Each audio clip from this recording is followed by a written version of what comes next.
यहाँ पर मौजूद शहर के हमारे तमाम मौजूद हजरात, ख़वातीन, माँ और बहनें, नौजवान साथियों, हमसे पहले बहुत सारे लोगों ने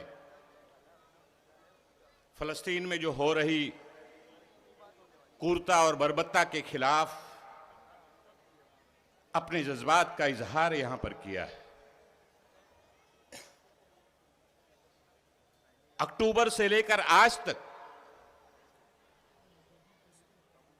जिस तरह से इजराइल मासूमों के ऊपर बमबारी करके वहां के रहने वाले सिविल सोसाइटी के लोगों को, छोटे छोटे बच्चों का कत्लेआम कर रहा है, पूरी दुनिया देखकर हैरान है। लेकिन समझ में नहीं आता कि इतनी बड़ी दुनिया है, इतने सारे मुल्क हैं, आखिर सब मजम्मत कर रहे हैं, सब सीज फायर की अपील कर रहे हैं, यूनाइटेड नेशन में रेजोल्यूशन पास होता है, लेकिन अमेरिका के सपोर्ट से बमबारी करने वाली इजराइल हुकूमत जरा भी हिलने को तैयार नहीं। दुनिया में इस तरह से जुल्म कभी देखा नहीं गया। किस तरह से अस्पतालों के ऊपर बमबारी हुई, स्कूलों पर बमबारी हुई, लोग दूसरे इलाके में जाकर पनाह लिए हुए थे, पनाहगाहों पर बमबारी हुई, दवाइयां बंद कर दी गई, पानी बंद कर दिए गए। इस तरह की बर्बरियत का मामला हिंदुस्तान नहीं, पूरी दुनिया नजर टकटकाए हुए देख रही है और सिर्फ अपील कर रही है और उसके अलावा कुछ नहीं कर रही है। हम लोग, आप सारे लोग, हम लोग यहां पर अगर आज खड़े हैं, जमा हुए हैं, तो इजराइल की बर्बरियत की मजम्मत करने के लिए जमा हुए हैं और फलस्तीन के मजलूमों की हिमायत के लिए खड़े हुए हैं। यह इंसानियत का तकाजा है।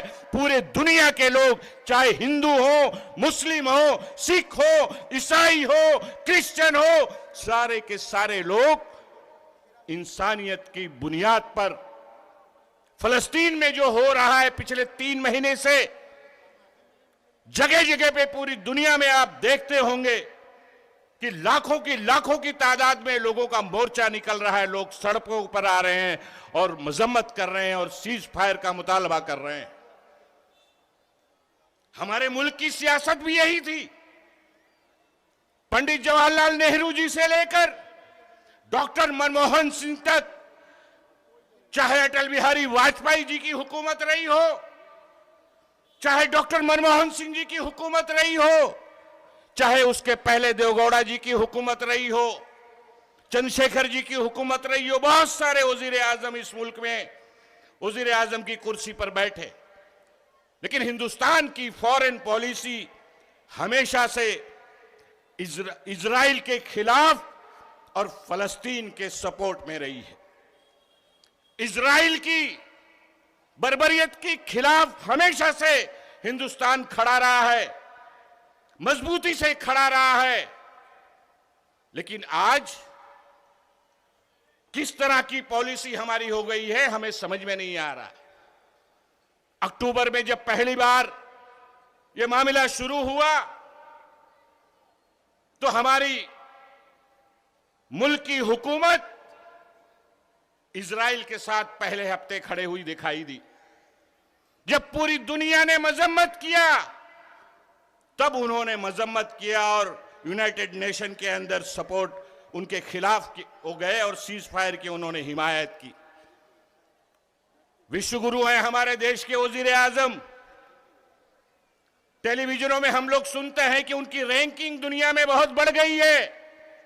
हमारा मुतालबा है कि भारत की माजी की जो सियासत रही है, जो हमारा तरीका रहा है कि दुनिया में किसी के ऊपर भी अगर बर्बरियत का नंगा नाच कोई मुल्क खेलता है तो उसके खिलाफ हम इंसानियत के तकाजे के मुताबिक हम उसके खिलाफ खड़े होंगे और मजलूमों की हिमायत करेंगे, मजलूमों के साथ खड़े रहेंगे।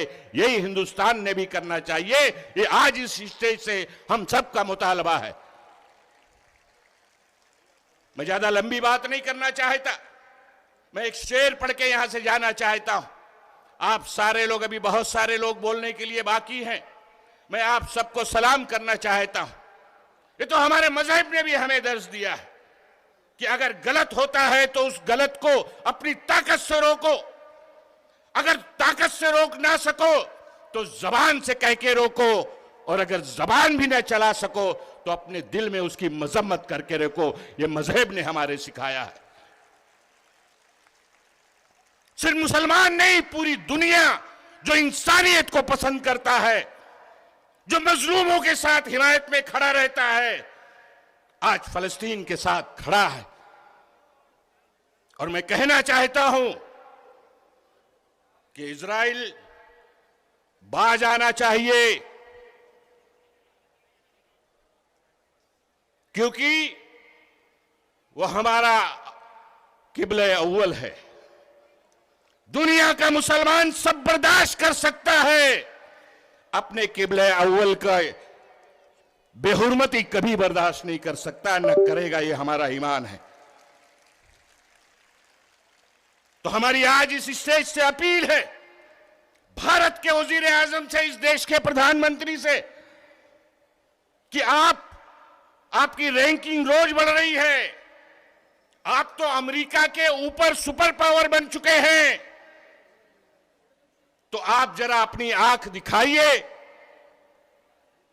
और जो बर्बरता का नाच वहां पर इजराइल खेल रहा है उसको रुकवाने का काम कीजिए, ताकि दुनिया में एक संदेश जा सके, एक मैसेज जा सके कि हिंदुस्तान की तारीख हमेशा अमन पसंद लोगों के साथ खड़े रहने की रही है। उस रवायत को आगे बढ़ाने का काम भारत के वजीर आजम ने करना चाहिए।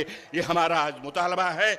मैं इस शेर के साथ अपनी बात को खत्म करूंगा कि प्यास कहती है चलो रेत निचोड़ी जाए, प्यास कहती है चलो रेत निचोड़ी जाए, अपने हिस्से में समुंदर नहीं आने वाला, अपने काबे की हिफाजत हमें खुद करनी है। अब अबाबीलों का लश्कर नहीं आने वाला, अब अबाबीलों का लश्कर नहीं आने वाला। बहुत बहुत शुक्रिया। खुदा हाफिज। जय हिंद, जय महाराष्ट्र।